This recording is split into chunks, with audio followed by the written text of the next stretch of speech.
నిన్న విశాఖపట్నంలో జరిగినటువంటి విషాదకరమైనటువంటి సంఘటన అందరి హృదయాలను కదిలించింది.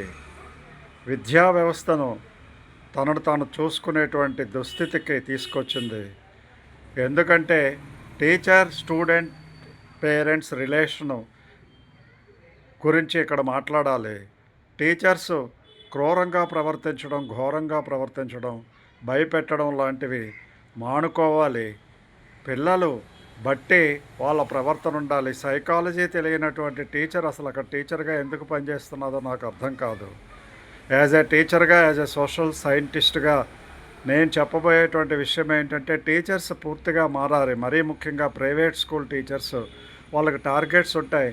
పిల్లల్ని చదివించాలి, ఎక్కువ పాఠాలు అందరికీ వచ్చేటట్టు చెప్పాలి అని ప్రిన్సిపాల్ దగ్గర నుంచి, మేనేజ్మెంట్ దగ్గర నుంచి ఒత్తిళ్ళు ఉంటాయి. కాబట్టి వాళ్ళు తప్పనిసరిగా చేస్తూ ఉంటారు.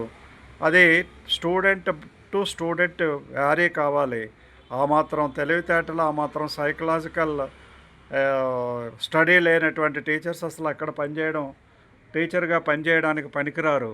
కాబట్టి ముందు టీచర్కి సైకలాజికల్ ఇది చేయకుండా, టెస్ట్ చేయకుండా, పిల్లల్ని అవగాహన చేసుకోకుండా పాఠాలు చెప్పకూడదు. పేరెంట్స్ కూడా టీచర్స్ మీద అరవడం, టీచర్స్కి ఎక్కువగా కంప్లైంట్స్ చేయడం అవి మానుకోవాల్సి ఉంటుంది. పిల్లలు అన్నం తినట్లేదు, లేకపోతే పిల్లలు బడికి రావడానికి ఏడుస్తున్నారు, పిల్లలు ఈ విధంగా చేస్తున్నారు అనేటువంటి విషయాన్ని టీచర్కి ఎక్కువ కంప్లైంట్స్ చేయడం కూడా మానుకోవాలి. పిల్లలలో టీచర్ పట్ల భయం ఉండడం మంచిదే, కానీ గౌరవంతో పాటు కూడినటువంటి భయం ఉంటే మంచిది. గౌరవం లేదు, ఏ పిల్లలు కూడా టీచర్స్ని గౌరవించట్లేదు, అది నాకు తెలుసు యాజ్ ఎ టీచర్గా. కాబట్టి ముందు పేరెంట్స్ తప్పిది. పేరెంట్స్ తప్పనిసరిగా గౌరవాన్ని టీచర్స్ పట్ల నేర్పాలి. అదేవిధంగా భయపడడం, అంత పూర్తిగా భయపడే పిల్లలకి ప్రతిరోజు జాగ్రత్తగా చూసుకుంటూ స్కూల్కి పంపించాలి, హోంవర్క్స్ అన్నీ కంప్లీట్ చేసేటట్టు.